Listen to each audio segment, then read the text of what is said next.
মঙ্গলবার দুপুরে কদমতলা থানা ও ব্লকে ডেপুটেশন প্রদান করল বামফ্রন্ট দলের উত্তর জেলা কমিটির নেতৃত্বরা।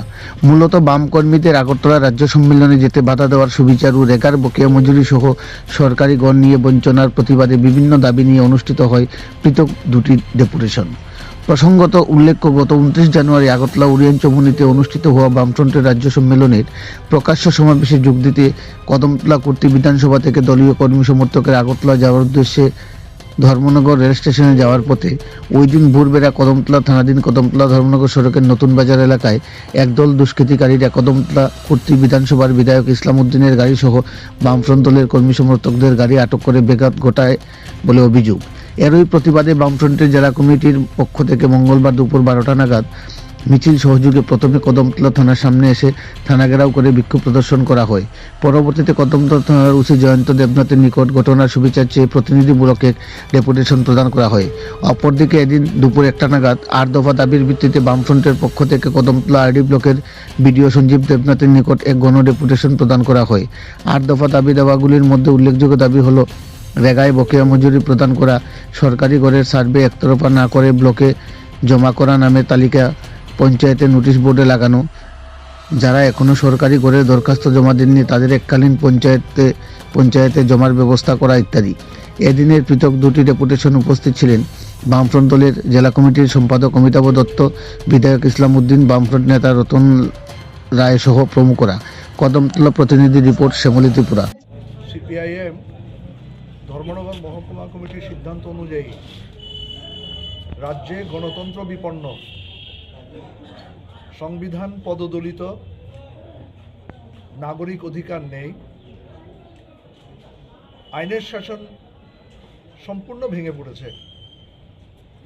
তার প্রমাণ গত 29শে জানুয়ারি সিপিআইএমের ডাকে সিপিআইএমের 24তম ত্রিপুরা রাজ্য সম্মেলন উপলক্ষে প্রকাশ্য সমাবেশকে কেন্দ্র করে বিজেপি জোট সরকারের ষড়যন্ত্র গোটা রাজ্যের মানুষ জানে, সারা দেশের মানুষ জানে এবং গোটা পৃথিবীর মানুষ জানে কিভাবে গণতন্ত্রকে তারা বিপন্ন করেছে। ষড়যন্ত্র করেও সিপিএমকে এবং বামফ্রন্টকে তারা রুখতে পারেনি। 29 তারিখ আগরতলা যে জমায়েত আপনাদের মাধ্যমে, সংবাদ প্রতিনিধিদের মাধ্যমে, বিভিন্ন সংবাদপত্র, ইলেকট্রনিক্স মিডিয়ার মাধ্যমে গোটা পৃথিবীর মানুষ দেখেছে যে বাধা অতিক্রম করে সমস্ত ষড়যন্ত্রকে চুরমার করে দিয়ে উত্তর থেকে দক্ষিণ, পূর্ব থেকে পশ্চিম, শহর, নগর, পাহাড়, গ্রামগঞ্জের মানুষ রাজ্যে গণতন্ত্র প্রতিষ্ঠার জন্য আগরতলার জমায়েতে সামিল হয়ে ঘোষণা করেছে বিজেপি জোট অপশাসনের যবনিকা পতনের দিন গোনা শুরু হয়ে গেছে। আমরা সেদিন কি লক্ষ্য করেছি?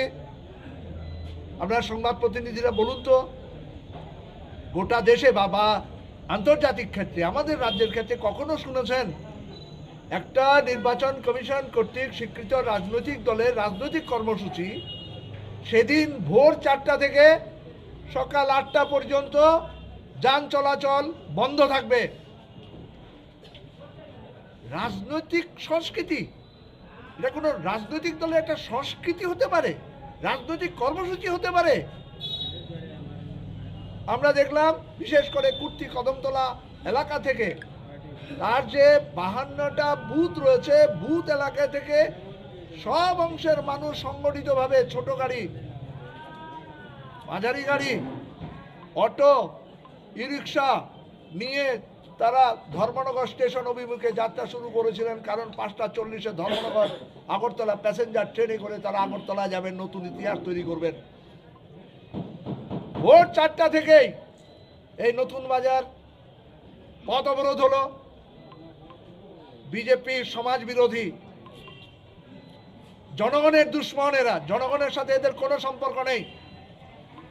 এদের সম্পর্ক সমস্ত মাফিয়াদের সাথে, এদের সম্পর্ক হচ্ছে সমস্ত লুটের যারা রাজা তাদের সাথে, এদের সম্পর্ক হচ্ছে যারা এই যে সময় নশা সামগ্রী কারবারের সাথে যারা যুক্ত তাদের সাথে।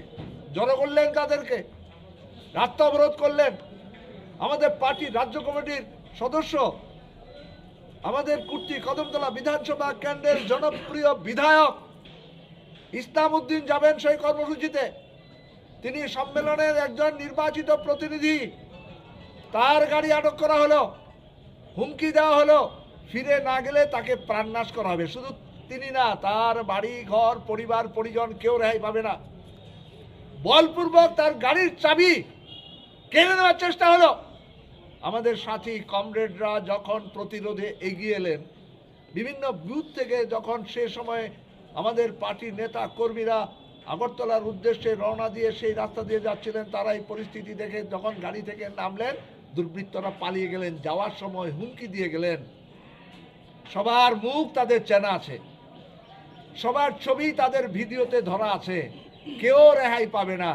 তাদের আক্রমণ করা হবে, খুন করা হবে, রাজনৈতিকভাবে তাদের বলি দেওয়া হবে। এই পরিস্থিতির মধ্যে দাঁড়িয়ে আমরা আজকে কদমতলা থানার আধিকারিকের কাছে আমরা দুষ্কৃতকারীদের অবিলম্বে গ্রেপ্তার, দৃষ্টান্তমূলক শাস্তি দিয়ে রাজ্যে আইনের শাসন প্রতিষ্ঠা, নাগরিক অধিকার প্রতিষ্ঠা এবং শান্তি সম্প্রীতি বজায় রাখার জন্য শুধু আমাদের পার্টি কর্মী না, সমস্ত অংশের নাগরিকদের নিরাপত্তা সুনিশ্চিত করবার জন্য, শান্তি বজায় রাখবার জন্য আরক্ষা প্রশাসন থাকে যাতে যথোপযুক্ত ব্যবস্থা গ্রহণ করে, সেই দাবি নিয়েই আমরা আজকে অভিযোগ দায়ের করেছি মাননীয় আধিকারিকের কাছে।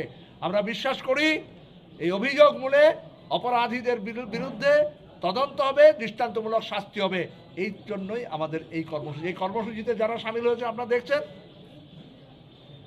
কয়েক শত আমাদের পার্টির নেতাকর্মী আজকের কর্মসূচিতে অংশগ্রহণ করেছেন। চা বাগান থেকে শুরু করি, এমনকি দিনমজুর, নির্মাণ শ্রমিক, ক্ষেতমজুর, কৃষক, জুমিয়া, ক্ষেতমজুর, প্রত্যেক অংশের মানুষের প্রতিনিধিত্ব এখানে আছে, ছাত্র যুবকরা রয়েছে।